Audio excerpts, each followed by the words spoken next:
আজ ছাদ বাগানে সকালবেলা ছাদ বাগানে এসেই খুব ভালো একটি বিষয় দেখলাম।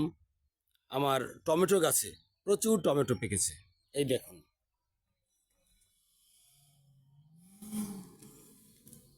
এই দেখুন অনেকগুলো টমেটো পেকেছে। এখানেও কিছু পাকতেছে, পুরোপুরি পাকেনি। এক একটা গাছে এরকম যদি 20টা গাছ করা যায় এরকম, তাহলে আমার মনে হয় নিজেরা খেয়ে আশেপাশেও সাপ্লাই দেওয়া যাবে, এরকম একটা অবস্থা। আমার তো গাছ কম লাগিয়েছি,